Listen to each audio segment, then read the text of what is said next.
sepakat semuanya?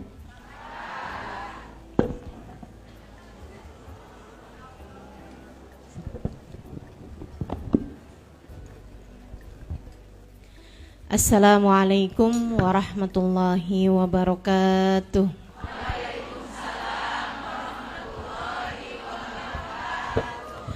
Alhamdulillah. Wassalatu wassalamu ala Rasulillah Muhammad ibn Abdillah wa ala alihi wa sahbihi wa man walah. Subhanaka la ilma lana illa ma 'allamtana innaka antal alimul hakim. Rabbi syrah li sadri wa yassir li amri wahlul 'uqdatan min lisani yafqahu qawli, amma ba'du. Alhamdulillah, sama-sama kita hormati, kita sayangi pimpinan Majelis Ta'lim An-Niswah beserta seluruh kepengurusan beserta seluruh kepanitiaan. Kita doakan semoga semuanya berada dalam rahmat ridha Allah Subhanahu wa taala. Dipanjangkan umurnya, disehatkan badannya, dimudahkan urusannya, dikabulkan hajatnya, semakin dicinta Allah Subhanahu wa taala dan Rasulnya. Para syaraif, para ustazah, para pimpinan-pimpinan majelis ta'lim, pimpinan-pimpinan pondok pesantren, serta tentu saja semua yang hadir di majelis ini, baik ibu-ibu, kakak-kakak, adik-adik, anak-anak, yang semoga semuanya dirahmati dan dicintai Allah, disayangi dan disyafaati Nabi besar Muhammad sallallahu alaihi wasallam, dan dibahagiakan hatinya, dikaruniai jalan takwa dalam kehidupannya. Amin ya rabbal alamin. Tema kita pada pagi hari ini menjadi wanita, sebentar ya, jadilah wanita yang paling bahagia dengan takwa. Temanya panjang nih. Tema panjang gini biasanya bukan saya yang bikin. Permintaan panitia untuk kita semuanya menjadi hamba-hamba Allah Subhanahu wa taala yang selalu berbahagia dengan menempuh jalan takwa. Saudaraku sekalian yang saya muliakan, apa itu bahagia? Ini tentu saja orang macam-macam mengartikan bahagia ya. Tapi bahagia itu kurang lebihnya adalah keadaan hati di mana seseorang merasa tenang dan nyaman, tidak ingin berpindah kepada rasa yang lain. Itu bahagia.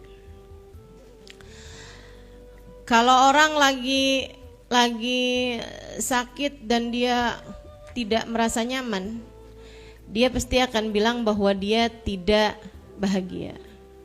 Orang lagi gak punya duit, terus dia ngerasa susah dengan dia gak punya duit, dia berharap kalau ada uang enak nih, itu berarti dia tidak sedang bahagia. Kalau ada adik-adik jomblo yang suka baper ngelihat ada orang gandengan, bahkan tersinggung ketika ngelihat tulisan di belakang truk, tulisannya truk aja gandengan, kamu kapan? Dan dia berpikir, kalau saya punya suami enak nih. Nah, itu artinya dia adalah orang yang tidak bahagia. Jadi yang namanya bahagia itu keadaan hati di mana seseorang merasa nyaman dengan keadaannya, dan tidak berharap atau tidak menginginkan untuk pindah kepada keadaan yang lain. Saudaraku sekalian saya muliakan, nah yang ngerasain bahagia itu hati. Bukan masalah di luar itu semuanya. Bahagia itu tidak terkait sama nominasi uang, nominal uang yang dimiliki seseorang. Bahagia itu tidak terkait sama wajah cantik seperti yang sering disampaikan orang. Maksudnya begini, ada banyak orang mengira bahwa bahagia itu letaknya ada pada nominal uang. Yang biasanya ngira ini adalah orang-orang yang nggak punya uang.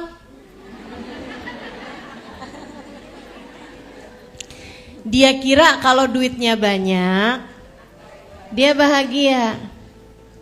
Tapi orang-orang yang punya uang banyak, mereka bilangnya ternyata bahagia tidak terkait dengan uang. Sama halnya dengan ada banyak orang ngira bahwa kalau saya cantik saya bahagia. Yang ngomong gitu biasanya nggak cantik. Dia pikir kalau saya cantik nih, suami saya nggak akan cari perempuan lain. Padahal survei membuktikan banyak suami-suami yang ketika mohon maaf menyelingkuhi istrinya gitu ya, itu seringnya perempuan selingkuhannya itu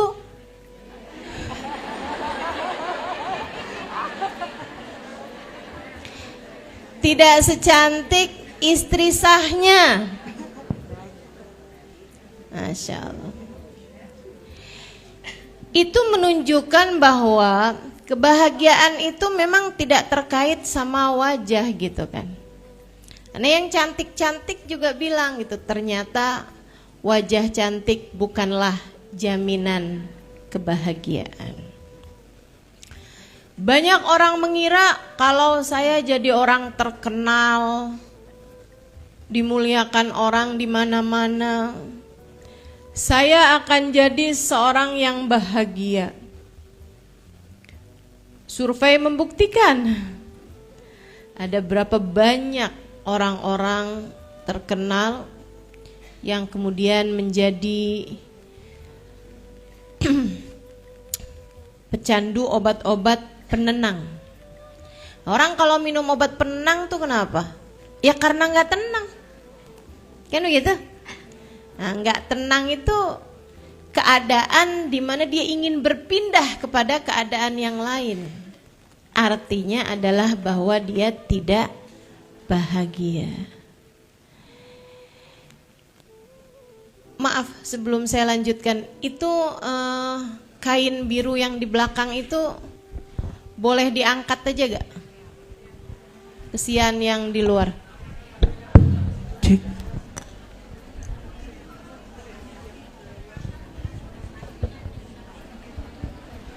Allah.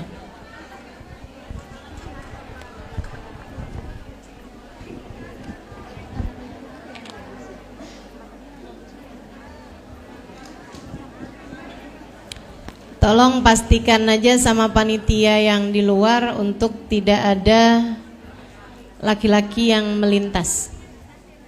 Ya.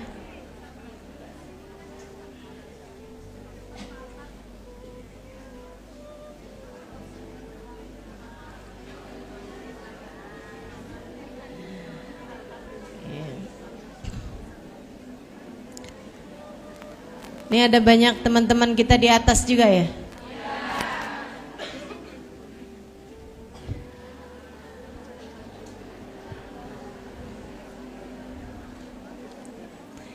Seharusnya memang acaranya di atas karena di atas lebih luas. Tapi akan tahu sendiri. Kalau perempuan tuh kan ada masa-masanya nggak boleh masuk masjid. Jadi saya sekarang dalam masa nggak boleh masuk masjid.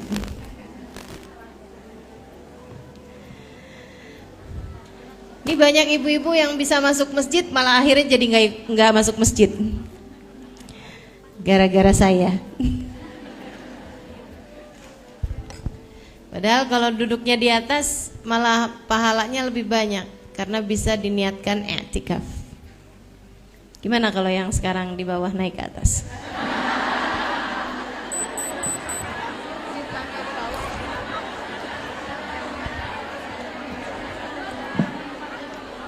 Baik.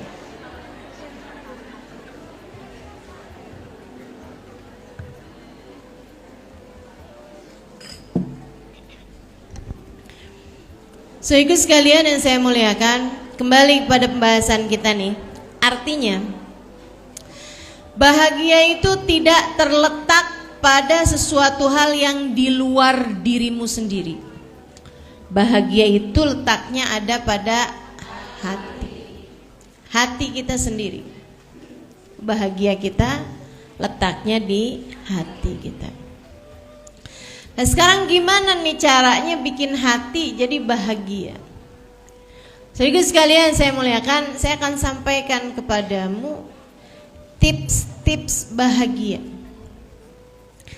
Jalan-jalan menuju kebahagiaan. Bukan yang disampaikan orang-orang, akan tetapi yang disampaikan oleh pencipta semua orang, Allah Subhanahu Ta'ala. Tentang cara bahagia nih gimana sih ya Allah? Engkau yang menciptakan hati kami, Engkau yang paling tahu di mana sebenarnya alamat bahagia kami. Biar hati kami nih ya Allah selalu merasa bahagia, tak ingin berpindah kepada keadaan yang lain. Sedikit sekalian saya muliakan. Nih ya, kayak sekarang duduk di sini nih. Yang duduk sekarang lihat saya misalnya gitu. Apakah kamu ingin berpindah kepada keadaan yang lain? Maksudnya gini, nyesel nih duduk di sini nih, coba pulang ke rumah enak nih. Begitu? Coba saya sekarang lagi ada di dapur. Ada yang begitu? Enggak. Itu menunjukkan bahwa dirimu saat ini sedang hatinya bahagia, tak ingin berpindah kepada keadaan yang lain. Buat yang mungkin sekarang gak lihat saya karena ada di atas, kamu juga harus bisa merasa bahwa alhamdulillah saya hadir majelis pada hari ini dan saya duduk di dalam masjid, sehingga bersama dengan saya duduk saya juga bisa bernilai i'tikaf. Nah, i'tikafnya pahalanya sangat banyak. Artinya bahwa semua dari kita masing-masing berkemungkinan untuk menjadi orang-orang yang bahagia. Saudara sekalian, saya akan sampaikan beberapa hal yang menurut Allah, baik disampaikan Allah secara langsung dalam Al-Quran atau melewati lisan utusannya baginda Nabi besar Muhammad, menyampaikan tentang beberapa rumus-rumus hidup bahagia. Nomor 1, terutamanya, rumus bahagia itu terdapat pada iman. Pada iman. Orang yang paling stres hidupnya adalah orang yang tidak beriman kepada Allah Tuhannya. Udah tuh, itu ibarat handphone gak ada sinyal. Teman-teman, secanggih apapun gak bisa dipakai. Secanggih apapun tidak terhubung dengan Allah Subhanahu wa Ta'ala Tuhannya. Iman Ini adalah perkara nomor 1 untuk membuatmu berbahagia. Orang yang beriman adalah orang yang faham bahwasanya hidup tidak berada dalam kendalinya. Hidup ada yang ngatur, hidup ada pemutusnya, hidup ada yang mentakdirkannya. Namanya Allah Subhanahu wa ta'ala, yang telah berfirman, innallaha ala kulli syai'in qadir. Sesungguhnya Allah terhadap segala sesuatu maha berkuasa. Yang telah berfirman, innama amruhu idza arada syai'an ayyaqula lahu kun fayakun. Sesungguhnya urusannya Allah, apabila menghendaki sesuatu hanya berkata jadilah, maka jadilah sesuatu tersebut. Saudara sekalian yang saya muliakan, orang yang beriman sudah mendapatkan tiket kebahagiaan. Itu kayak udah dikasih ruangan nih baratnya ya, udah dikasih kuncinya. Nih, silahkan. Tinggal masalahnya ada yang make, ada yang gak make. Nah ini yang saya berharap kamu yang hari ini mendengarkan ucapan-ucapan saya menjadi orang-orang yang memakai kunci kebahagiaan berupa keimanan ini untuk mulai kamu bergerak menujunya, mulai membukanya, hingga kamu bisa menjadi orang-orang yang berbahagia dengan keimananmu itu. Saya sering naik pesawat terbang. Karena kan jadwal banyak keluar kota tuh. Nah, keluar kota, keluar pulau naik apaan? Kalau naik kapal laut kan gak keburu waktunya. Sehingga sekalian saya muliakan, gak mungkin mau ke Sumatera naik odong-odong. Naiklah pesawat terbang. Di dalam pesawat terbang saya suka liatin orang tidur. Asal naik, adem gitu kan. Bahkan ada yang pesawat belum naik nih, dia udah tidur. Saya sendiri juga, saya sebenarnya bukan orang yang mudah tidur di kendaraan. Tapi kalau di pesawat rasanya kayak di ayun-ayun gitu. Jadinya mata berat banget. Ngantuk. Teman-teman sekalian, kenapa orang bisa tidur naik pesawat terbang? Karena dia tahu di depan ada pilotnya. Tapi kalau misalnya nih ya, saya yakin aja, baru naik pesawat terus diumumin, mohon maaf di pesawat terbang di sini nih ada yang bisa nyetir pesawat terbang nggak? Karena pilotnya lagi pingsan, itu pasti yang lagi tidur pada bangun semua. Betul nggak? Pasti tuh semuanya kayak, oh, waduh, gimana nih? Panik teman-teman. Jadi kenapa orang bisa tidur di pesawat terbang? Karena dia tahu ada pilotnya. Orang tuh begitu tahu pesawat terbang ini ada pilotnya, orang merasa tenang, merasa bahagia, bisa tidur. Sehingga sekalian saya muliakan, padahal kalau ditanyain pilotnya siapa? Au? Siapa di antara kita yang kalau mau naik pesawat terbang repot-repot nyari tahu siapa nama pilotnya? Gimana kondisi dia? Gimana kesehatan dia gitu? Nggak ada.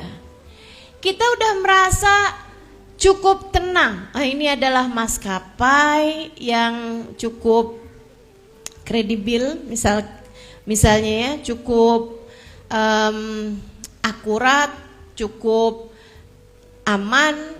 Kemudian kita beli tiket pesawat terbang, naik di atas pesawat terbang kita bisa tidur. Karena kita tahu di depan sana ada pilot yang akan mengendalikan pesawat. Saudaraku sekalian, jika naik pesawat terbang aja kamu merasa tenang karena tahu ada pilotnya, padahal kamu gak kenal sama pilotnya, kenapa hidup kamu merasa gak tenang padahal kamu tahu bahwa hidup ini ada Allah, ada supirnya, ada pengendalinya. Dan pengendalinya, saudaraku sekalian, tahu segala sesuatu.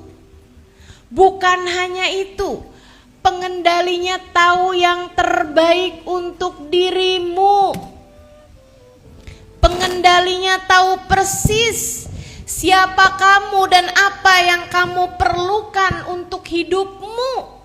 Dan dia bahkan mengizinkanmu untuk mengenal dirinya. Dia bahkan mengizinkanmu untuk mengenal dirinya. Dia bahkan telah memperkenalkan dirinya kepadamu. Innani anallah la ilaha illa ana fa'budni wa aqimis salata lidzikri. Kata Allah, sungguhnya aku adalah Allah, la ilaha illa ana. Tidak ada Tuhan kecuali aku. Tidak ada yang mengatur hidupmu selain aku. Tidak ada yang memberikan kehidupan, kematian, sakit, kesembuhan kecuali aku. Tidak ada yang memberi kepadamu, tidak ada yang menghalangkan kepadamu kecuali aku. Kamu bahkan tidak dapat melangkah kecuali dengan izinku. Tidak ada daun jatuh dari pohonnya kecuali dengan izinku. Kamu aku perkenankan menghembuskan nafas. Kamu aku perkenankan untuk berjalan seluruh anggota tubuhmu ini dengan fungsinya masing-masing. Semuanya aku berikan kepadamu. Sebab kamu hambaku, aku adalah Tuhanmu. Tidak ada pengatur hidupmu kecuali aku. Fa'budni, maka beribadahlah kepadaku. Wa aqimis sholata lidzikri, dirikanlah sholat untuk mengingatku. Saudaraku sekalian yang saya muliakan, maka orang akan berkemungkinan hidup dengan jauh lebih tenang ketika dia beriman dan mempergunakan keimanannya untuk mengatur hatinya.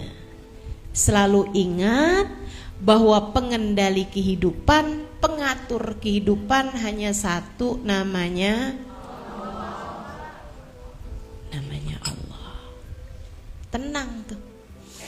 Maka istri-istri yang beriman faham bahwa rezeki itu bukan dari suaminya tapi dari Allah.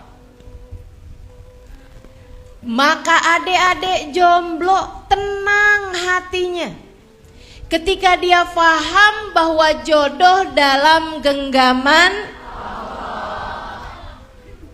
Maka ibu-ibu yang pada puja anak-anak perawan, anak-anak jomblo juga gak khawatir, tenang hatinya. Karena faham bahwa jodoh anaknya ada di tangan Allah.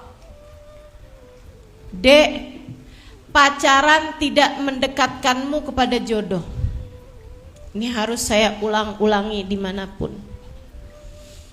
Pacaran tidak mendekatkanmu kepada jodohmu, hanya membatasi pilihanmu terhadap jodoh. Gak deketin seseorang sama jodoh. Jangankan pacaran, yang udah booking gedung, sebar undangan, batal, ada apa gak ada? Ada kok gitu. Apatah lagi sekedar pacaran. Banyak banget pacaran 7 tahun, abis itu kawin, bukan sama dia, 7 tahun jagain jodohnya orang. Sesudah 7 tahun saya pacaran dengannya, akhirnya saya hadir juga di pelaminan sebagai tamu undangan. Pacaran tidak mendekatkanmu kepada jodoh. Jadi dek, gak usahlah pacaran. Pacaran hanya mendekatkanmu kepada dosa. Dan dosa hanya akan mendekatkanmu kepada neraka. Na'udzubillah. Berimanlah kepada Allah. Pakai keimananmu untuk menempuh jalur kebahagiaanmu. Pakai keimananmu untuk menempuh jalur bahagiamu, saudariku sekalian, dengan meyakini bahwasanya Allah lah pengendali kehidupan. Allah memang tidak akan selalu memberi apa yang kita inginkan. Akan tetapi Allah selalu akan memberi kepada kita apa yang kita butuhkan. Maka tenangkan hatimu, tenangkan jiwamu. Tapi ustazah, saya belum datang-datang juga jodohnya. Padahal saya udah minta sama Allah ustazah. Karena Allah tahu kamu sebenarnya belum perlu. Tapi saya udah pengen. Ya lain tuh urusannya. Kan saya bilang tadi, Allah tidak selalu akan memberi padamu apa yang kamu mau, tapi Allah akan memberi padamu apa yang kamu perlu. Saya menikah udah 21 tahun ini. Dan saya belum ada keturunan. Belum ada anak. Teman-teman saya sekalian, apakah karenanya saya tidak bahagia? Saudaraku sekalian yang saya muliakan, kenapa saya tetap dapat berbahagia walaupun saya belum ada anak? Karena saya tahu Allah memberi kepada saya apa yang saya perlu, bukan apa yang saya mau. Gitu. Maka ketika doamu belum diijabah atau ketika doamu tidak diijabah Allah, kamu hanya perlu mengingatkan diri bahwa ternyata bukan di situ letak bahagiamu. Tenang aja dek. Kalau mau nyari susahnya semua orang juga susah.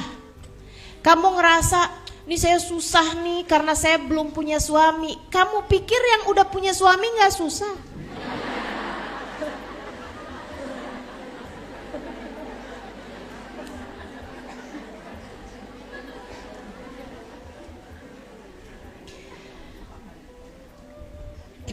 Orang lagi zaman sekolah, kalau saya udah kerja enak nih. Pas udah kerja, kalau saya udah nikah enak nih. Pas udah nikah, kalau saya udah punya anak enak nih. Udah punya anak, kalau anak udah gede-gede enak nih. Pas udah tua, dulu waktu zaman saya muda enak tuh kayaknya. Kapan kamu enaknya? Masya Allah. Kalau mau bicara susah, susah semua orang, gitu kan? Karena hidup memang tidak pernah ideal buat siapapun. Maka yang perlu kamu ingat untuk jadi jalan bahagiamu, kamu ingatkan hatimu bahwa hidup ini ada pengaturnya yang sudah menentukan. Siang ini nih perlunya segini, yang ini nih perlunya ini. Maka dia memberi sesuai dengan yang kamu perlukan. Ada yang ngatur, tenang aja. Maka yang perlu kamu lakukan, di atas muka bumi ini adalah mulai kenakan sabuk pengaman, tegakkan sandaran kursi, kan begitu ya. Kemudian bacalah doa Bismillah amantu billah tawakkaltu ala Allah la haula wala quwata illa billahil aliyil azim. Tenangkan hatimu dan mulailah terbang. Kan begitu. Mulailah jalani kehidupan dengan tenang, dengan bahagia. Tenang, sudah ada yang ngatur. Gitu. Jadi dalam keadaan apapun kamu perlu ingatkan dirimu dengan satu hal itu. Lagi ada yang sakit, wahai hati, tenang, tenang. Ada Allah yang maha menyembuhkan. Keadaan lagi sulit, gak punya uang, wahai hati, tenang, tenang. Bersama dengan kita ada Allah. Makasih. Bersama dengan kita ada Allah yang maha mengatur kehidupan kita. Kasih. Ini kan Allah memberi saya apa yang saya perlukan. Tanpa perlu saya ngomong sama siapa-siapa dari tadi, nggak enak banget nih. Duduknya kurang sandaran. Doakan mudah-mudahan cepat sehat. Teman-teman saudaraku sekalian yang saya muliakan, maka kita hanya perlu tahu bahwa Allah akan selalu memberi kepada kita apa yang kita perlukan. Teruslah ingatkan diri dalam segala keadaan. Tenang wahai diri, ada Allah. Tenang wahai hati, ada Allah. Apapun saja kondisimu, selalulah ingatkan hati dengan hal tersebut. Nomor 1 dari kunci kebahagiaan adalah iman. Yang nomor 2, kunci kebahagiaan adalah zikrullah.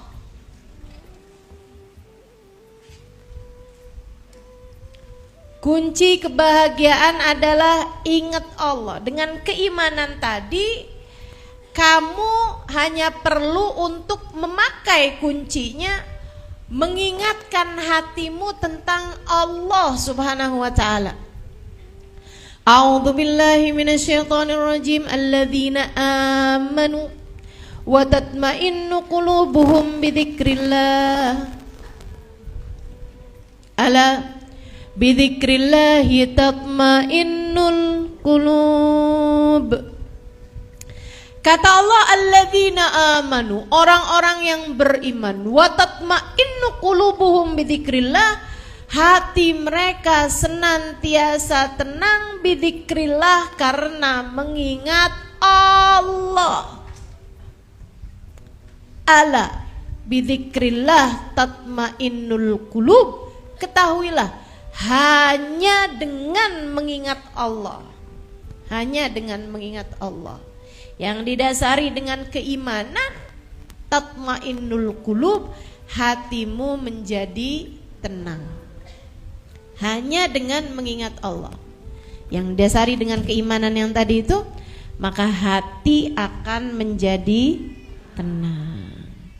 Saudara sekalian saya muliakan, hatimu tenang ketika kamu ingat Allah Subhanahu wa taala. Maka jangan mau menjadi hati yang gelisah dengan lupa kepada Allah. Orang kalau lupa mulu sama Allah, nggak ada inget-ingetnya sama Allah, hatinya gelisah terus-terusan. Nggak akan berada di titik nyaman di mana dia tidak menginginkan yang lainnya. Kalau teman-teman tanya, Ustazah, apa yang Ustazah inginkan? Kapan? Saat ini? Ya di sini sekarang. Apa yang sedang saya inginkan saat ini? Berbicara padamu. Apa yang sedang saya inginkan saat ini di sini adalah berbicara padamu. berbicara padamu, mengingatkanmu tentang Allah adalah duduk di sini, pegang mic, mudah-mudahan mic-nya nggak mati-mati sampai selesai saya berbicara, kan begitu ya? Menyampaikan kepadamu tentang jalan hidup yang bahagia. Teman-teman, sungguh nggak terkait dengan harta. Saya banyak ketemu orang kaya yang hidupnya sengsara. Saya banyak jumpa orang kaya yang hidupnya menderita. Ustazah, doakan saya, kata seseorang. Kamu nggak kenal, nggak usah mikir-mikir. Ustazah, doakan saya. Dengan linangan air mata dia berkata, seseorang yang hartanya nggak berseri duitnya. Saudara sekalian, saya bilang, kenapa saya ustazah tiap malam nggak bisa tidur? Saya ustazah tiap malam liatin anak saya nangis ustazah. Saya rasa saya tidak akan mendampingi masa-masa hidupnya. Saya bilang, kenapa? Kamu kena sakit yang membuat kamu akan segera meninggal dunia gitu, kata dokter misalnya. Enggak juga ustazah, saya sebenarnya enggak kenapa-napa. Saya sendiri juga enggak tahu kenapa.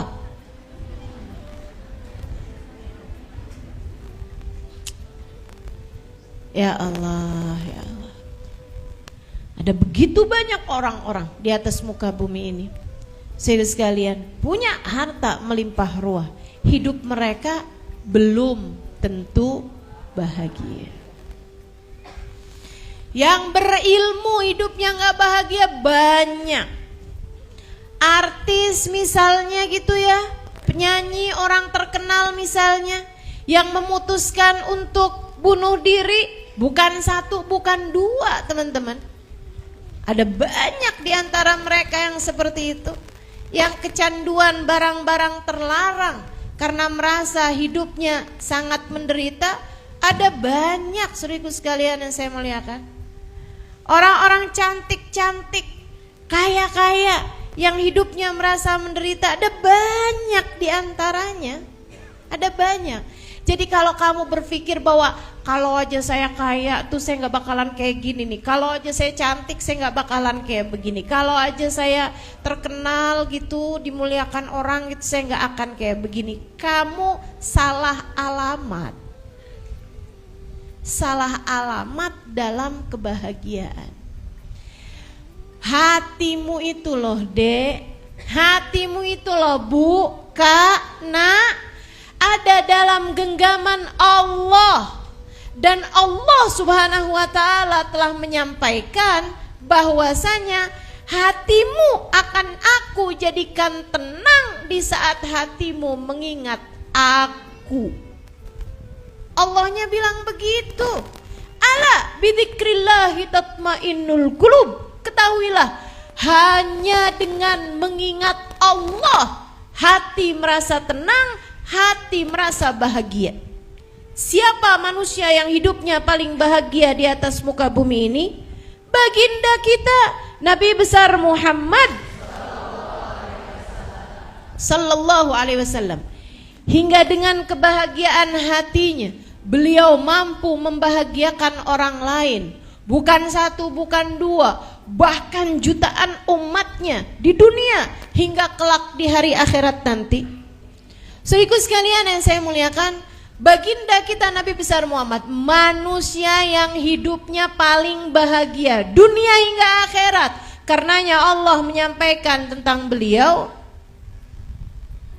katanya Allah subhanahu wa ta'ala tentang Nabi Muhammad ketika datang Tauban yang ingin bersama dengan Nabi Muhammad, Allah turunkan ayat a'udzubillahi minasyaitonirrajim, man yuti'illaha war rasul faulaika ma'alladina an'amallahu alaihim minan nabiyyin wasiddiqin wasyuhada wassalihin wa hasuna ulaika rafiqa.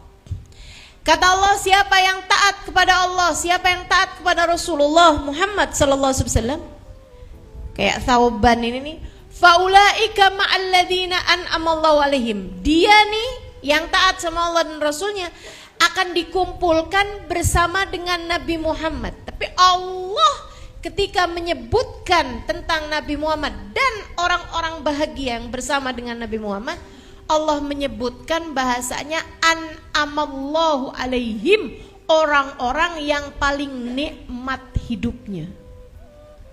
Yang paling nikmat hidupnya, yang diberi kenikmatan sama Allah paling banyak. Siapa mereka? Minan nabiyyin, Nabi Muhammad dan nabi-nabi yang lain. Jadi Allah mensifati Nabi Muhammad dengan an'amallahu alaihim, orang yang dikasih kebahagiaan paling banyak, orang yang paling nikmat hidupnya. Saudaraku sekalian yang saya muliakan, maka kalau kamu tanya siapa orang yang hidupnya paling bahagia, baginda kita Nabi besar Muhammad. Siapa orang yang dikasih nikmat sama Allah paling banyak? Nabi Muhammad sallallahu alaihi wasallam. Tapi tahukah kamu, Nabi Muhammad bahkan mengganjal perutnya dengan batu karena lapar? Tahukah kamu, Nabi Muhammad tidur di atas pelepah kurma hingga berbekas badan beliau, garis-garisnya pelepah kurma membekas di tubuh mulia beliau. Tahukah kamu, Nabi Muhammad alaihi wasallam, manusia paling bahagia ini makan dan tidak ada lauknya. Roti keras gak ada lauknya. Minta lauk sama istrinya, istrinya bilang kita sedang punya tidak sedang punya apa-apa Rasulullah kecuali cuka. Nabi Muhammad bilang, hati, kemarikanlah kalau begitu. Nabi pun mulai mencocol roti keras beliau dengan cuka. Saudara sekalian, Nabi Muhammad memakannya. Kayak apa tuh rasanya? Gimana wajah beliau ketika memakan makanan tersebut? Nabi Muhammad memakannya dengan tersenyum bahagia. Sampai sesudah makan, istrinya bertanya, bagaimana rasanya wahai Rasul? Karena rupanya istrinya aja gak pernah nyoba. Nabi Muhammad menjawab, ni'mal idamul khal. Saya baru tahu ternyata lauk paling enak adalah cuka. Kenapa begitu wahai Rasul? Karena Nabi Muhammad mengingat Allah dalam setiap waktunya, faham bahwa rezeki ini dari Allah. Maka Allah pun menjadikan hati Nabi Muhammad lapang. Allah pun menjadikan hati Nabi Muhammad tenang. Allah pun menjadikan hati Nabi Muhammad bahagia bidzikrillah, dengan beliau senantiasa mengingat Allah. Istri yang selalu mengingat Allah bahagia siapapun suaminya. Dia lihat suaminya senyum. Suaminya nanya, kamu senyum-senyum kenapa? Seneng jadi istri abang.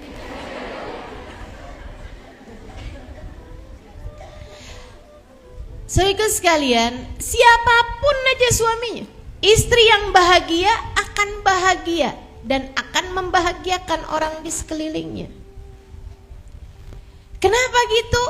Karena dia ketika melihat suaminya, yang dia lihat bukan saldo rekeningnya, yang dia lihat bukan seberapa tebal dompetnya, yang dia lihat bukan seberapa banyak laki-laki tersebut bisa transfer kepadanya. Akan tetapi saat dia melihat suaminya, dia mengingat Allah.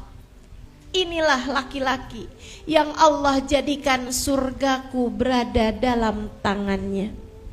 Inilah laki-laki yang Allah jadikan kunci surgaku ada dalam tangannya. Maka dia pun bergegas menuju surganya dengan mendekati yang pegang kunci surga. Gitu. Maka kalau suaminya lagi nyenengin, lagi gampang dihadapin, alhamdulillah, surga emang adem. Surga emang enak nih. Pantes aja nih surga. Kalau suaminya lagi menyebalkan, saya percaya dia pemegang kunci surga. Karena surga memang berat.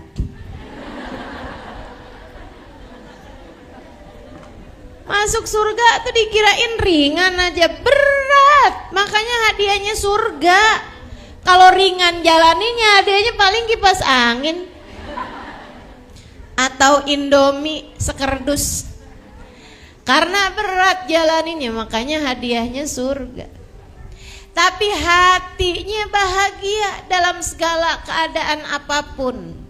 Karena dia melihat suaminya, dia ingat sama Allah. Dia lihat anak-anaknya, dia ingat Allah. Inilah anakku. Seseorang yang kalau saya meninggal dunia nanti, semua perbuatannya, kebaikannya mengalir ke dalam kuburku. Saya akan berbuat baik padanya, mendidiknya, menyayanginya, sehingga ketika saya meninggal dunia nanti, dia tidak keberatan untuk selalu mengirimkan pahala-pahala kebaikannya ke dalam alam kuburku, dan tidak berniat untuk mengirimkan dosa-dosanya kepadaku. Gitu. Maka dia pun jagain anak-anaknya, disayangin anak-anaknya. Sebab dia tahu nilai anaknya tersebut di mata Allah untuk dirinya. Kelanjutan dari kehidupannya. Ketika kamu meninggal dunia nanti, anakmu berbuat kebaikan, pahalanya mengalir kepadamu. Anaknya berbuat dosa, dosanya pun mengalir padamu. Jika kamu sewaktu hidup di dunia ikut serta dalam menjerumuskannya ke dalam dosa tersebut. Ustazah, gak ada lah orang tua gak sayang sama anak menjerumuskannya dalam dosa. Siapa bilang? Nak, jangan pakai jilbab nak, kelihatan lebih tua. Tar aja nak. Kan mama pakai jilbab. Ya mama pakai jilbab, udah rambut mama udah setengahnya putih. Kamu kan masih bagus rambutnya, badan kamu masih bagus. Nanti kalau kamu pakai jilbab nih kelihatan lebih tua, nantinya nggak ada laki-laki yang mau sama kamu. Ada yang begitu? Ada di sini yang begitu? Yang cantik dong, biar kamu itu bisa dapetin laki-laki yang kaya-kaya gitu loh. Ada yang jualan anaknya kayak begitu?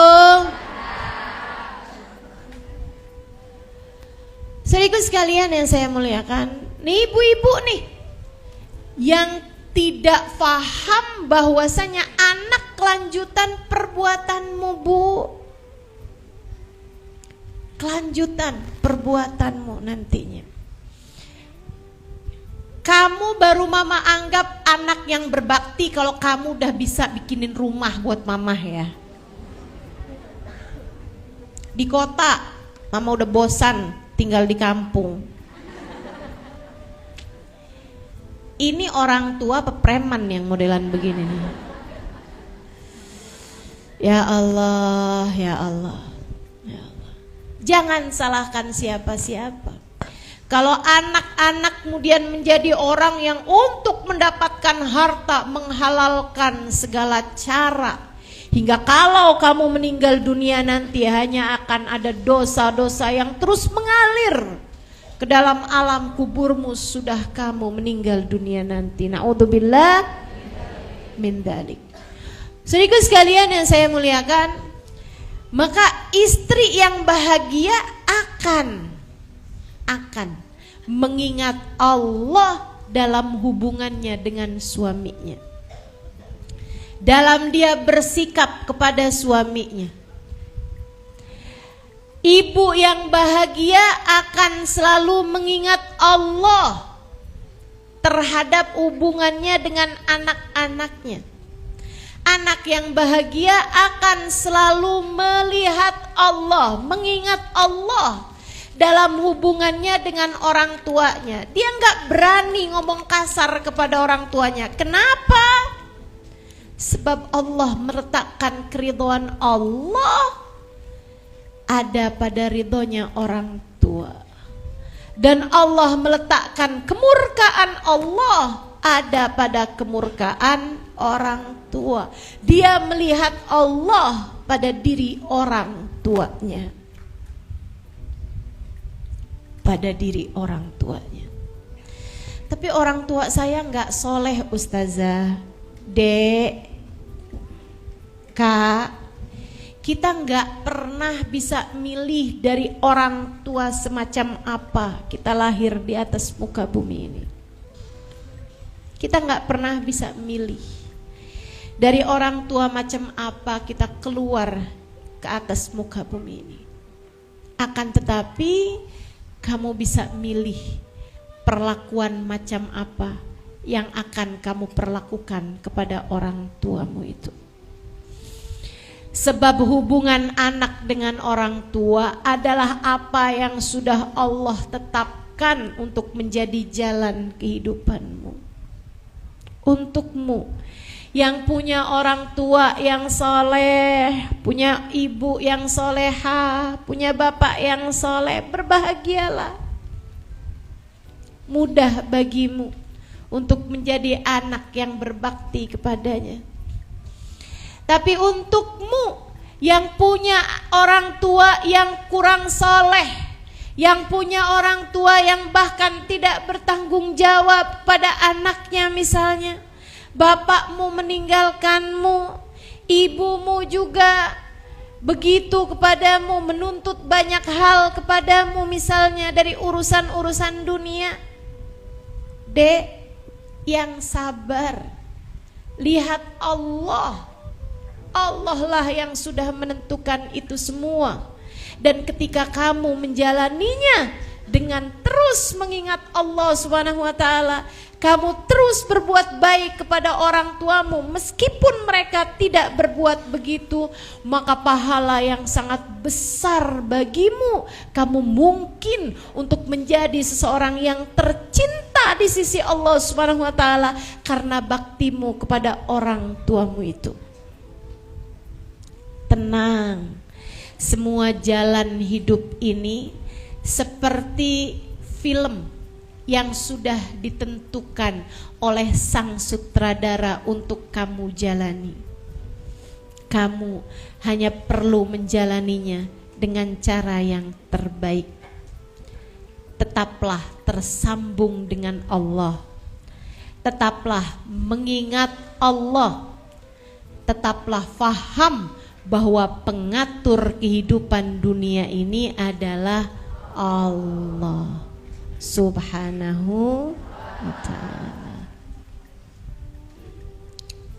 Tenang, Dek, kalau kamu tetap berbakti kepada orang tua meskipun orang tuamu tidak soleh, tidak soleha, meskipun orang tuamu sangat menguji kesabaranmu untuk itu, tenang, Allah janjikan untukmu, Allah akan membalasnya lewat perlakuan dan bakti anak-anakmu padamu nantinya. Allah akan berikan untukmu anak-anak yang berbakti kepadamu. Sebaliknya, kalau kamu lupa bahwa orang tuamu adalah yang Allah telah tentukan untukmu, sehingga kamu balas keburukan orang tuamu dengan perlakuan durhakamu kepada mereka, kamu berkata kasar kepada mereka, kamu menyakiti mereka, kamu tidak memperdulikan mereka, kamu berbuat jahat pada mereka, tunggulah tahun 2, 3, 4, 5 tahun yang akan datang, kamu akan mendapati buruknya perlakuan anak-anakmu padamu. Birru aba'akum tabirrukum abna'ukum. Kata Nabi Muhammad, berbaktilah kalian kepada orang tua kalian, anak-anak kalian akan berbakti kepada kalian. Kama tadin tudan, sebagaimana kamu berbuat, seperti itu pula lah kamu akan dibalas.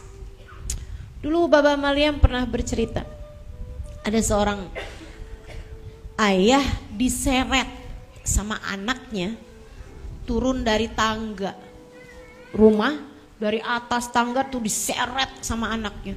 Bapak nih memang dasar Pak ya, saya sakit hati sama bapak nih, bapak tahu rasa nih, diseret sama anaknya. Anaknya besar gitu ya, badannya bapaknya udah ringkih, udah lemah gitu tubuhnya, diseret sama anaknya terus sampai ke bawah. Begitu sampai di bawah, bapaknya bilang, "Nak, tanggung, seret bapak sampai ke tiang situ loh." Seretnya cuma sampai bawah. Bapaknya bilang, "Nanggung nak, sekalian tuh sampai tiang situ." "Kenapa gitu Pak?" Kata si bapak, "Karena saya ingat dulu saya pernah menyeret bapak saya sampai ke tiang situ."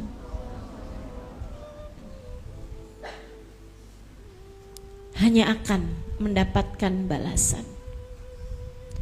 Maka saudaraku sekalian, ingat Allah dalam perlakuanmu kepada Allah pun dalam perlakuanmu kepada sesama hamba-hambanya Allah. Ingat Allah dalam sholatmu, ingat Allah dalam sedekahmu, ingat Allah dalam hadirmu di majelis-majelis ilmu, ingat Allah kamu ngadain pengajian, ingat Allah, jangan nyari yang lain-lain, nyari Allah aja udah. Jangan nyari biar saya populer, saya sumbangkan nih biar nama saya keangkat di masyarakat. Jangan, percuma, semuanya hanya akan sia-sia kalau tujuanmu bukan karena Dia. Allah aja. Ingat Allah dalam perlakuanmu kepada siapapun, dengan itu hatimu akan bahagia. Bahagia terus. Saat lagi orang berbuat baik, bahagia. Saat orang lagi berbuat jelek, bahagia juga. Kenapa? Allah semua yang menetapkan, Allah semua yang menentukan. Ketika ada orang yang sedang menghujat, alhamdulillah, ya Allah, dihujatnya di dunia aja ya Allah, di akhirat jangan. Ketika ada orang yang berbuat jahat, ya Allah, saya emang juga sih kadang-kadang berbuat jahat sama orang. Ini kayaknya balasan saya atas keburukan saya di masa lalu. Ya Allah, dibalasnya di dunia aja ya Allah, di akhirat jangan. Senang. Orang yang hidupnya selalu ingat Allah Subhanahu wa taala senang, bahagia. Dia nggak mudah tersinggung karena faham tidak ada sesuatu terjadi kecuali dengan izin Allah. Dia faham itu, maka dia jalankan kehidupannya. Yang ketiganya nih, jalan bahagia ada pada jalan takwa. Iman nomor 1, zikrullah nomor 2, jalan takwa nomor 3-nya. Apa itu? Menjalankan perintah Allah, menjauhi larangan Allah. Jalan taat kepada semua yang diaturkan oleh Allah Subhanahu wa ta'ala.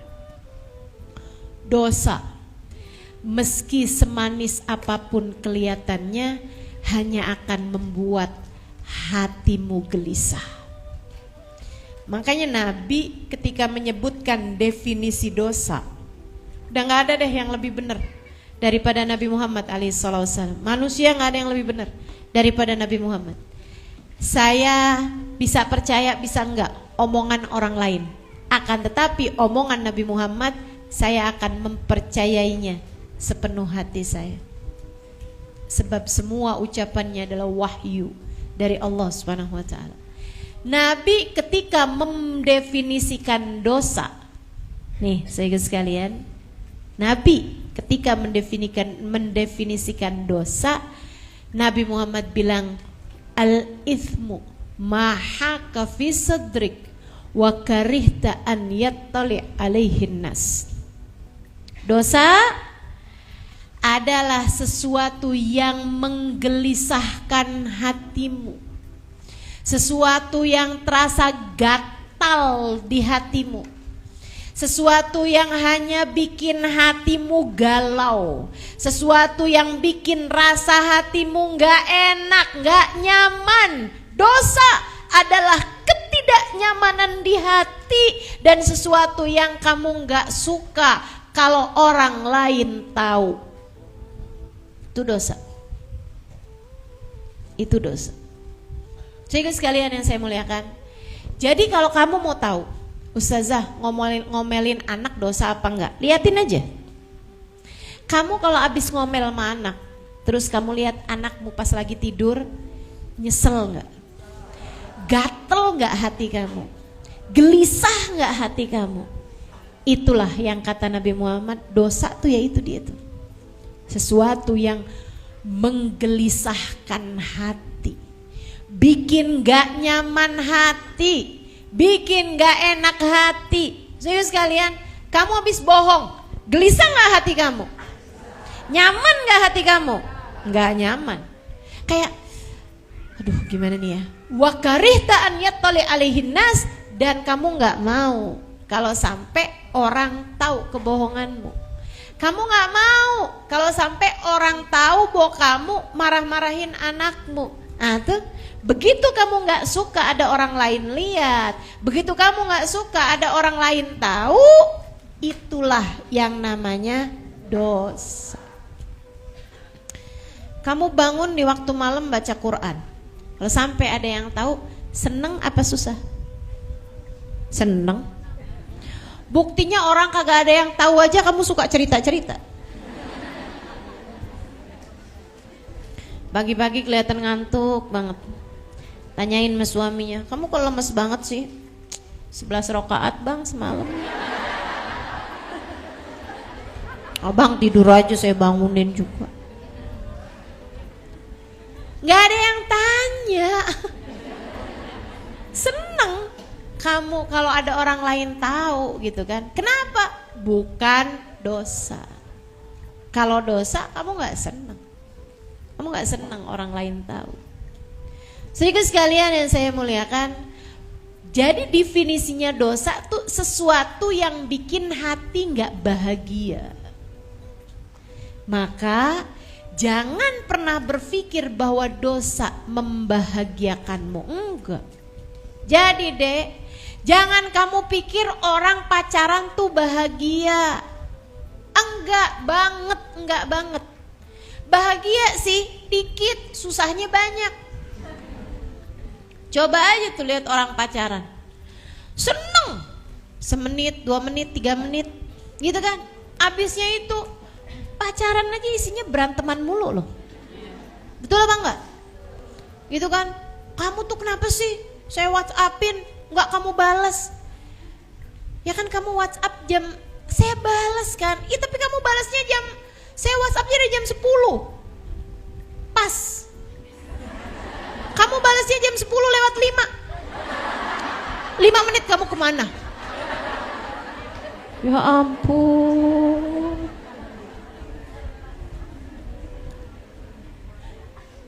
Dosa bikin orang tuh jadi PA.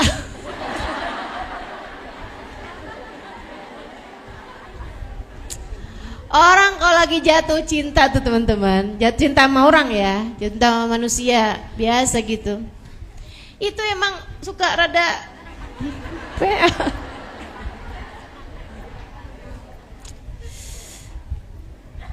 ya Allah.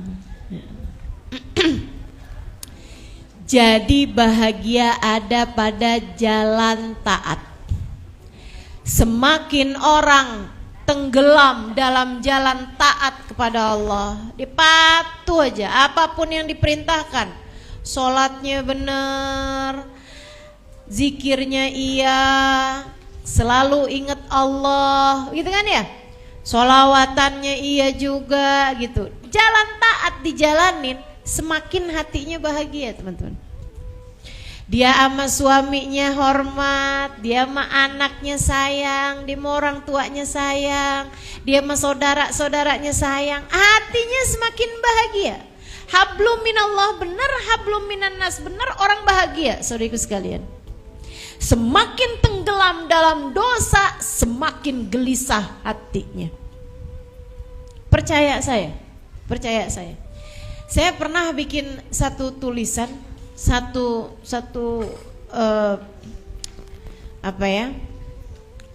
tulisan atau satu pembahasan gitu. Bahwa orang tuh kalau lagi tenggelam dalam dosa dugem, misalnya malam-malam tuh, dunia gemerlap, ya kan ya? Dia mabok, dia inian sama temen-temennya tuh, dia jejingkrakan di diskotik, joget-joget segala macem tuh. Dia ngerasanya gitu kayak lagi bahagia gitu kan. Waduh, sampai dia pulang. Malam-malam tuh dia pulang, seringnya berbaring di atas lantainya yang dingin. Padahal dia punya tempat tidur nyaman, padahal dia punya tempat yang enak. Dia baru ingat kalau dia lapar, tapi dia nggak bisa bergerak gitu, kayak lemes banget, dia pusing, dia mual, dia ngerasa kotor badannya, dia sedih, dia gelisah, dia pikir tuh udahlah besok juga saya ketemu sama teman-teman saya, ntar saya seneng lagi. Kenapa hidup saya hampa seperti ini ya? Saya pengen berhenti, tapi saya nggak bisa berhenti. Mengalir air matanya. Dia merasa begitu menderita, dia ngerasa gitu susah gitu. Tapi dia nggak ngerti. Susahnya hidupnya tuh karena apa? Enak hidup begitu?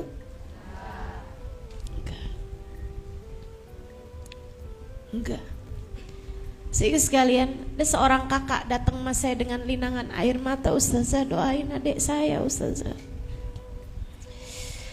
Adik saya ustazah tenggelam dalam dosa-dosa. Ustazah, saya udah lama gak ketemu sama dia. Dia kabur dari keluarga, sudah orang tua kami meninggal.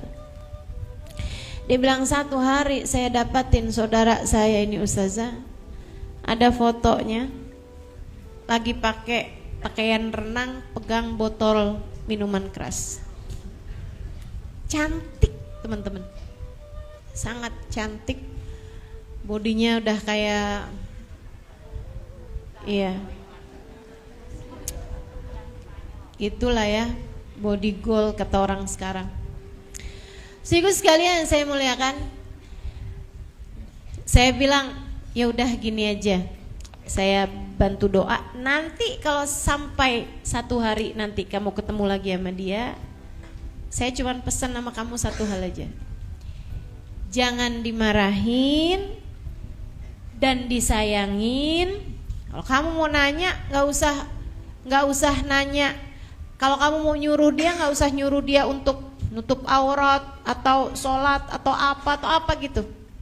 Saya bilang nanti kalau kamu ketemu dia, kalau kamu mau nyuruh dia, suruhlah buat makan. Tanyain aja, udah makan dek gitu. Yuk, kamu pengen makan ini gak? Apa sih yang kamu lagi pengen makan? Kamu sayangin aja. Saya bilang sayangin, bahagiain hatinya. Kenapa gitu Ustazah? Karena dia sudah cukup menderita. Beberapa tahun kemudian teman saya ini cerita, dia bilang, Ustazah, adik saya udah ketemu. Ustazah mau tahu ketemunya?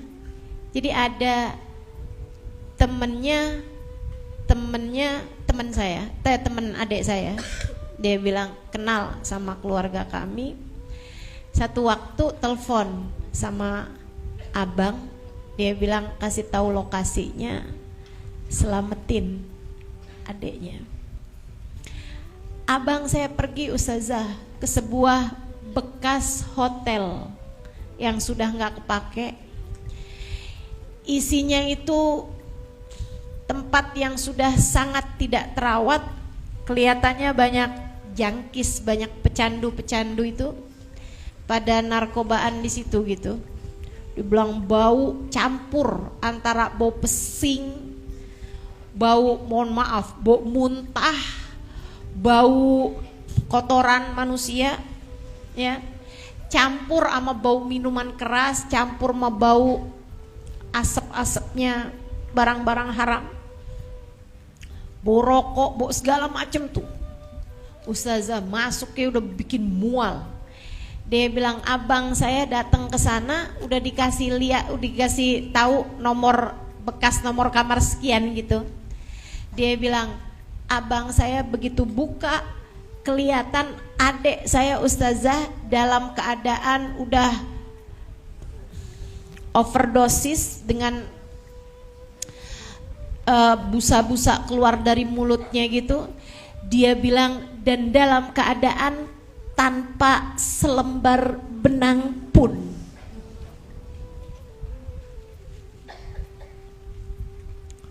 Dosa hanya akan membuat seseorang semakin sengsara. Sebab jalan bahagia ada pada taat pada Allah Subhanahu wa ta'ala. Dibawa tuh adeknya, dia buka bajunya, dia tutupin aurat adeknya sebisanya, kan laki-laki ya. Buka baju atas tuh kan masih ada kaos dalam gitu. Dia tutupin tuh aurat adeknya, dia bawa tuh. Dibawa pergi ke rumah sakit. Aduh, sengsara. Ini adik-adik saya kasih tahu. Adik-adik para gadis-gadis, para jomblo-jomblo belia-belia nih ya, di umur-umur 19, 20 tahun, 21 tahun, 22 tahun gitu. Kamu tuh pikir bahwa saya kalau ada yang sayangin saya, laki-laki gitu kan, sayang sama saya, cinta sama saya, mau berbuat, maksudnya mau menikahi saya gitu. Apalagi kalau dia udah kerja, dia udah mapan gitu, kayaknya enak dah. Kamu pun kemudian berjumpa dengan laki-laki yang hatimu terpaut dengannya, dia pun terpaut denganmu. Kalian mulai dari yang asalnya ketemuan, lama-lama pegangan tangan, lama-lama cari semak-semak.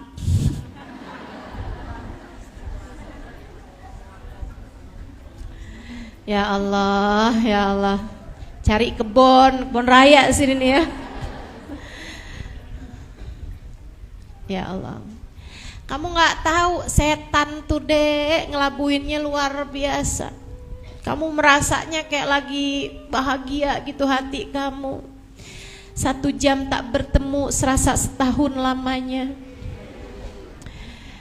Kamu ketika berjumpa dengan dia rasanya berbunga-bunga gitu. Apalagi dia bilang bahwa dia nggak pernah secinta itu sama seorang perempuan. Dan kamu pun juga merasa begitu, aku gak sanggup hidup tanpa kamu.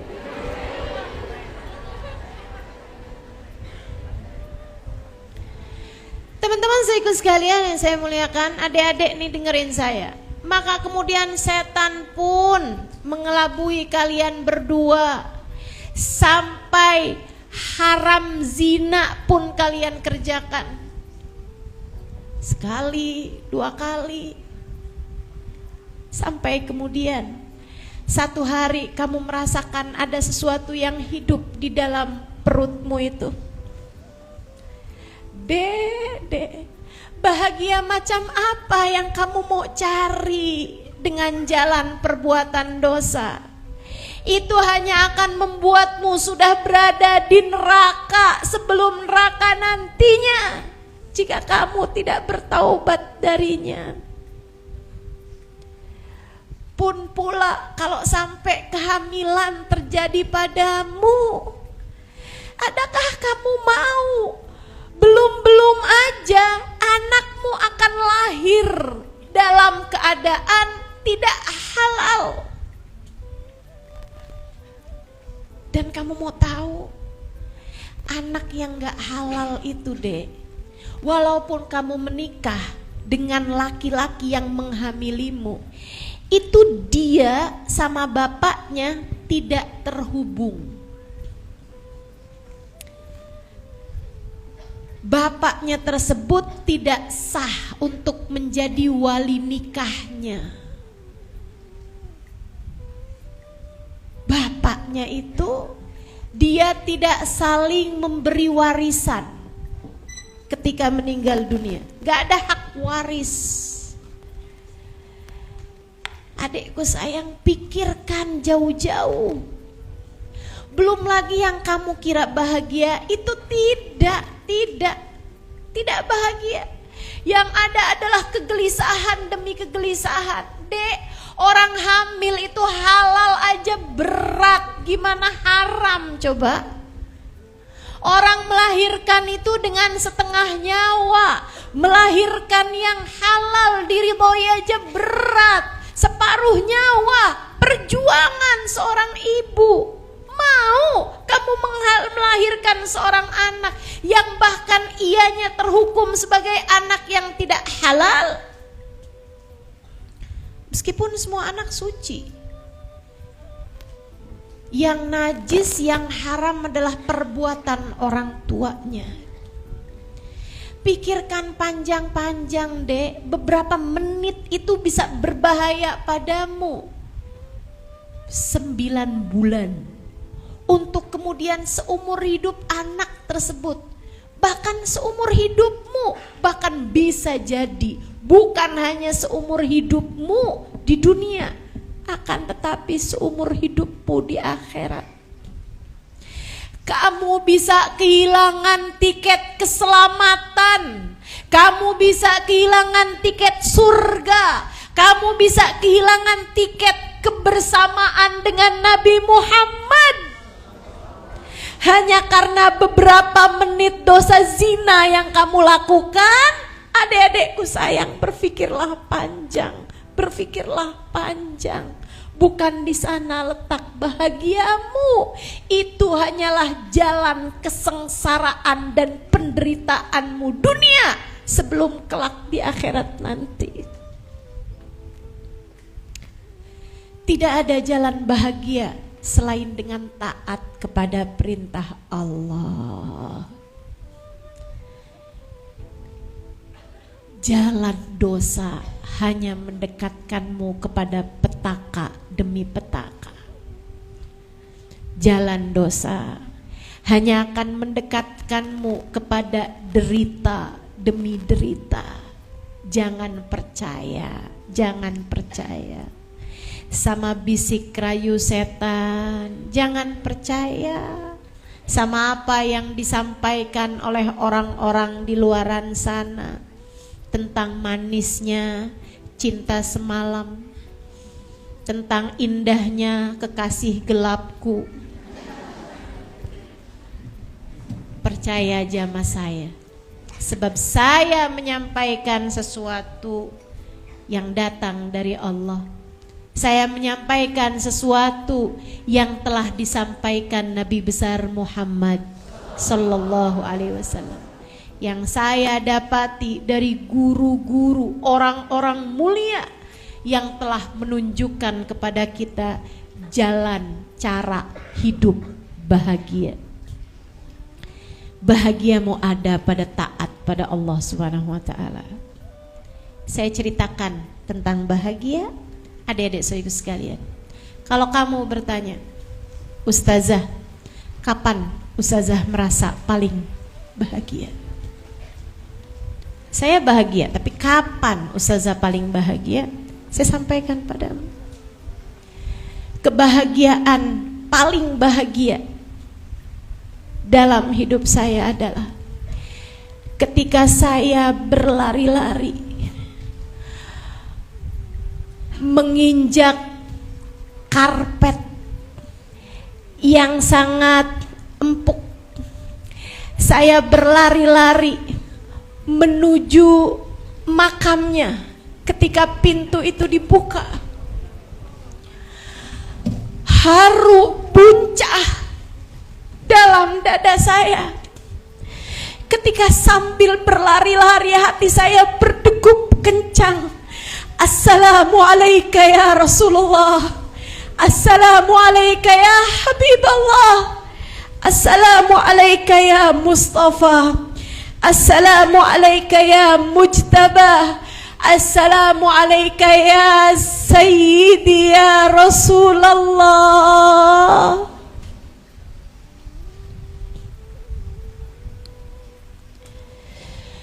Ketika pintunya dibuka dan mata saya berhadapan dengan makamnya, yang saya tahu meski secara jasad beliau sudah tak lagi ada di atas muka bumi sejak 1400 tahun yang silam, akan tetapi beliau senantiasa bersama dalam hati saya.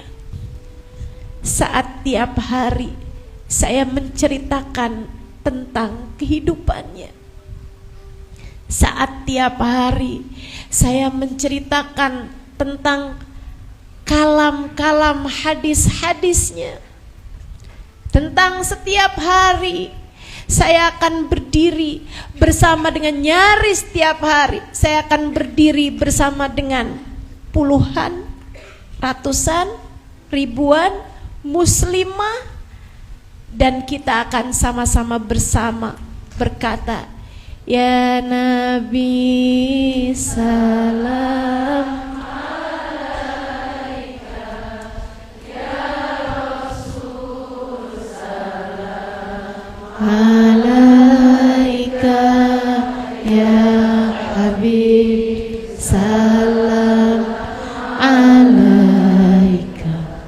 salawatullah alaika, anta syamsun anta badrun anta nurun fawqa nuri sirun wa ghali, anta misbahus suduri, ya Nabi salam alaika, ya Rasul salam alaika, ya Habib salam alaika, salawatullah alaika. Itu bahagia, itu bahagia, sebahagia-bahagianya. Saya berani berkata bahwa itu adalah saat-saat paling membahagiakan dalam hidup saya. Saudaraku sekalian, untuk saya bisa berharap kebahagiaan ini pula lah yang semoga berlipat-lipat saya rasakan ketika datang di padang mahsyar. Jika Allah bukakan pintu untuk saya kembali bisa berlari menjumpainya, itu bahagia. Jangan percaya bahagia yang selain daripada jalan cinta, jalan taat kepada Allah Subhanahu wa taala dan Rasul-Nya. Saudariku sekalian yang saya muliakan, jangan percaya sama bahagia jika membuatmu harus mengerjakan dosa. Tidak ada bahagia dalam jalan dosa. Bahagia ada pada jalan taat, dalam jalan Allah Subhanahu wa ta'ala. Saudaraku sekalian yang saya muliakan, bahagia itu ada pada sujud di waktu malam. Ketika sesudah sujud, dengan linangan air mata kamu memanggil-manggil nama Allah. Ya Allahu ya Allah, ya Allahu ya Allah, ya Allahu ya Allah, ya Allahu. Betapa sepanjang hidupmu kamu banyak berpaling darinya, akan tetapi dia tak henti-hentinya memberikan kenikmatan padamu. Kamu ingat betapa seringnya kamu berbuat dosa padanya, betapa seringnya matamu kamu gunakan untuk sesuatu hal yang tidak dia ridhoi, akan tetapi dia masih mengizinkanmu untuk berjumpa dengan orang soleh soleha di atas muka bumi ini. Betapa Allah Subhanahu wa ta'ala masih memperkenankan kamu tetap dapat melihat keindahan dunia, meskipun matamu berulang-ulang kamu gunakan untuk perbuatan-perbuatan dosa. Kamu mengingat, ya Allah, abu'u laka bini'matika alayya wa abu'u bidhambi. Ya Allah, Engkau datang padaku dengan bertubi-tubi karunia, dengan bergunung-gunung kenikmatan, dengan kesenangan-kesenangan, dengan rejeki-rejeki yang tak terhitung jumlahnya, dengan kesehatan, dengan anugerah-anugerah yang beraneka rupa. Engkau masih mengizinkanku, ya Allah, hadir di majelis-majelis, berjumpa dengan orang-orang baik, padahal diriku berlumuran dengan dosa-dosa. Faghfirli, ampunilah dosa-dosaku ya Allah. Fa innahu la yaghfirudz dzunuba illa anta. Aku tahu tak ada yang dapat mengampuni dosaku kecuali Engkau, ya Allah. Itu bahagia ketika air matamu mengalir deras dengan rasa syukur padanya. Itu bahagia ketika air matamu mengalir karena malu kepada Allah. Betapa meskipun dosa-dosa telah kamu lakukan, akan tetapi Allah masih terus-terusan membersamaimu dalam kehidupan. Itu bahagia ketika lisanmu diizinkan menyebut-nyebut namanya, padahal lisanmu belepotan dengan dosa. Itu bahagia ketika kakimu yang meski telah panjang jalannya kepada sesuatu hal yang tidak dia ridhoi, masih diizinkannya untuk bersimpuh di majelis, mengingat-ingat dia, masih diizinkannya matamu untuk saling berjumpa dengan orang-orang yang beriman dengannya. Itu bahagia. Ketika tanganmu masih diizinkan Allah untuk bersalaman dengan ibumu, masih diizinkan Allah untuk mencium tangan ayahmu, itu bahagia. Ketika tanganmu masih Allah perkenankan untuk mencium tangan suamimu, kamu memandangnya dengan kasih sayang dan dia pun memandangmu dengan kasih sayang, itu bahagia. Ketika anakmu mencium tanganmu dan dia berkata, "Mama, doakan saya ya, Ma." Itu bahagia. Bahagia ada dalam jalan taatmu kepada Allah.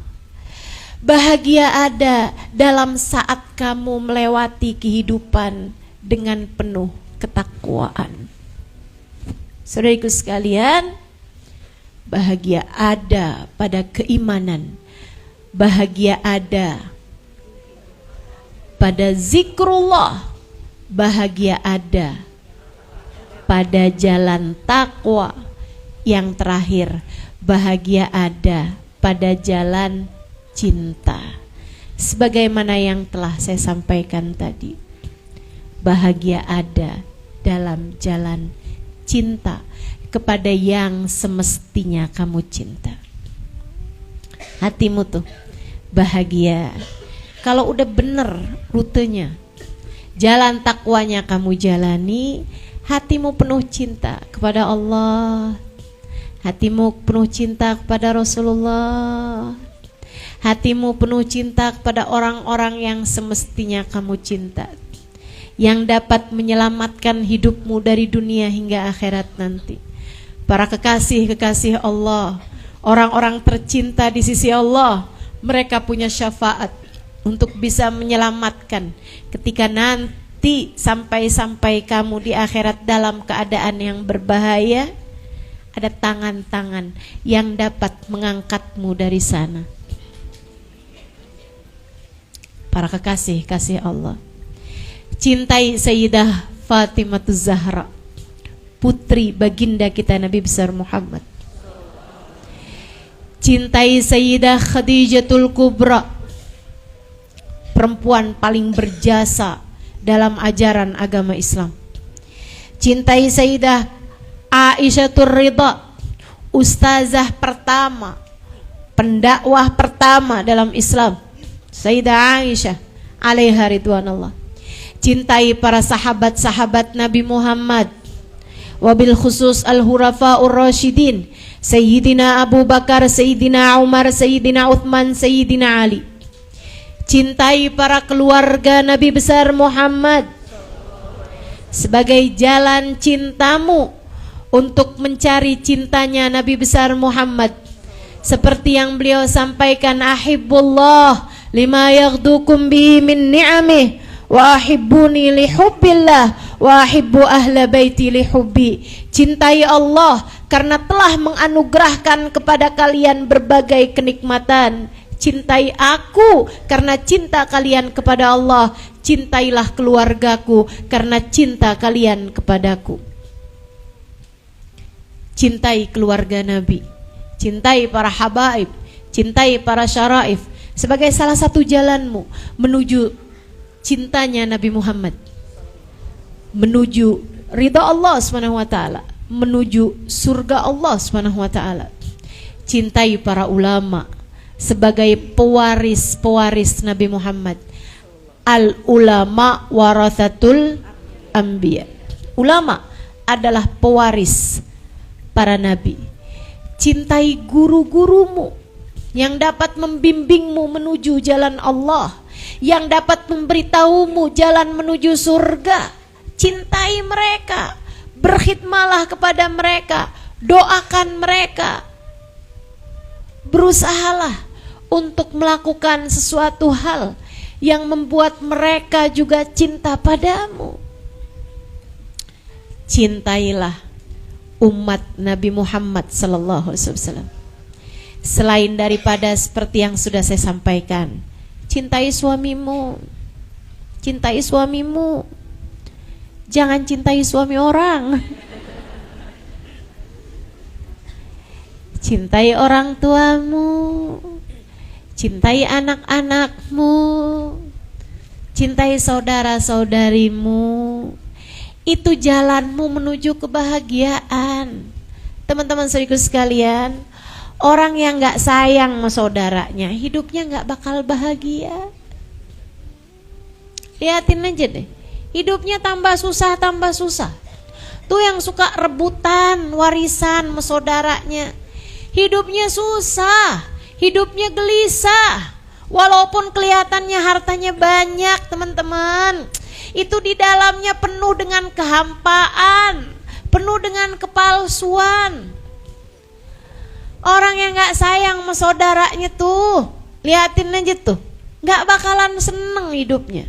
Jadi saran saya, kalau kamu punya saudara ngerebutin harta warisan kamu, kasihin. Kenapa gitu Ustazah?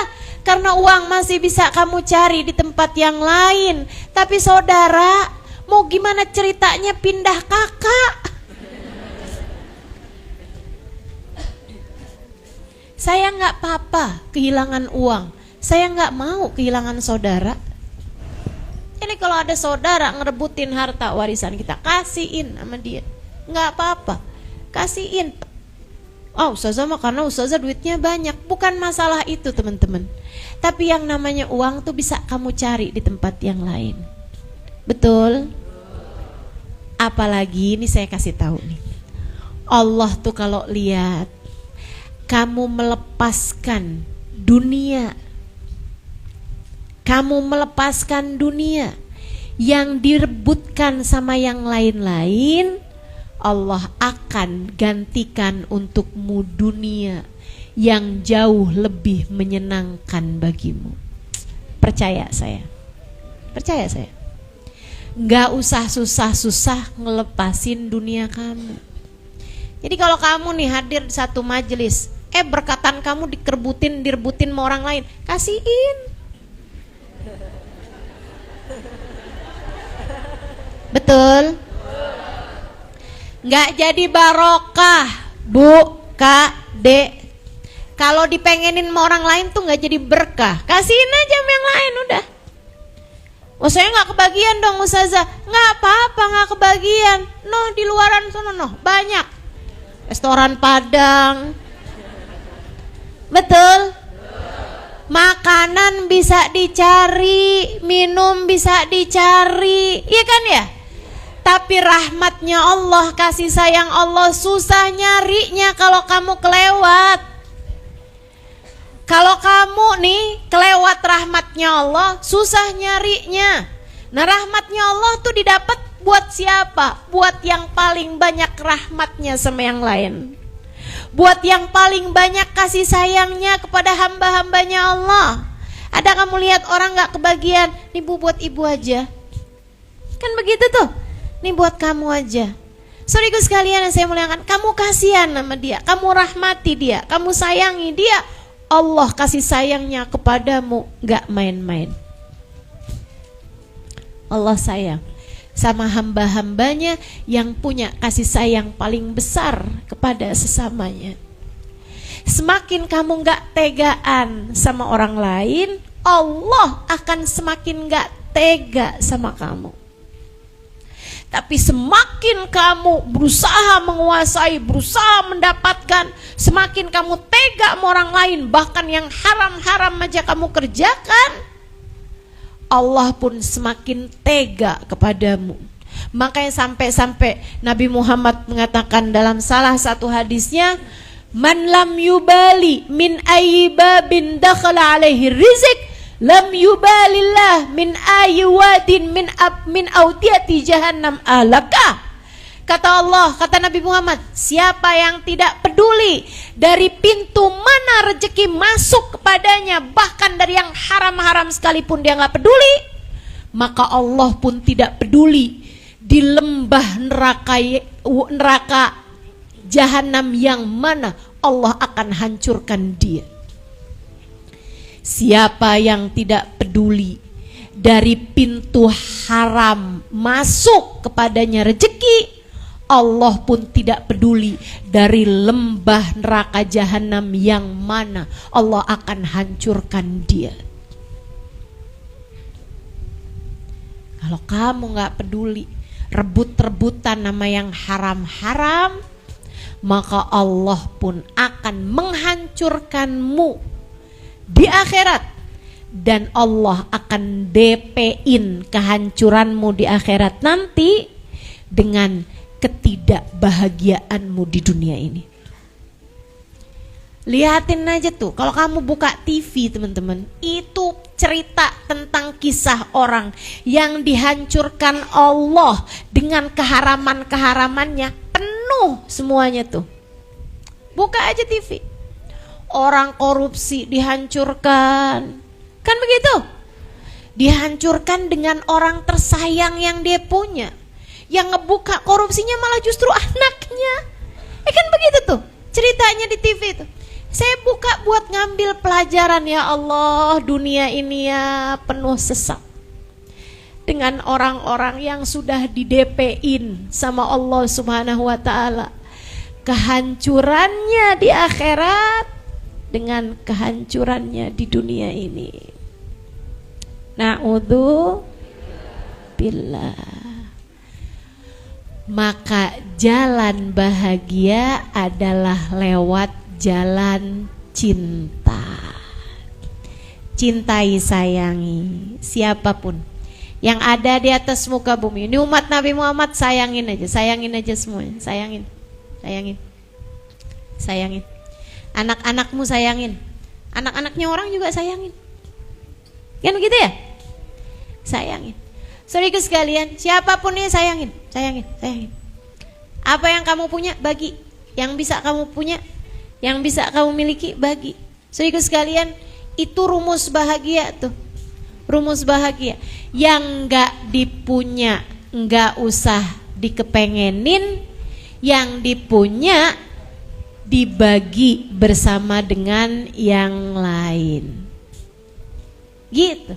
Mudah-mudahan Allah Subhanahu wa taala menjadikan kita hamba-hamba yang sesudah mendengar ini semua, tak hanya kita dengarkan dengan telinga kanan keluar telinga kiri, akan tetapi sudah disimak dengan kedua telinga, masuk di pikiran kita, jadi cahaya menerangi hati kita, insya Allah. Yuk kita baca suratul Fatihah.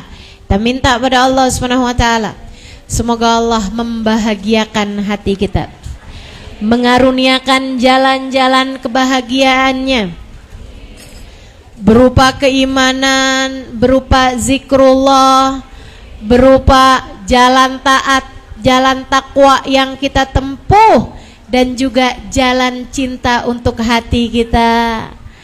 Takwa dan cinta melekat dalam diri kita, selalu mengingat Allah dalam segala keadaan, karena hati dengan keimanan ala hadihi niatin saleh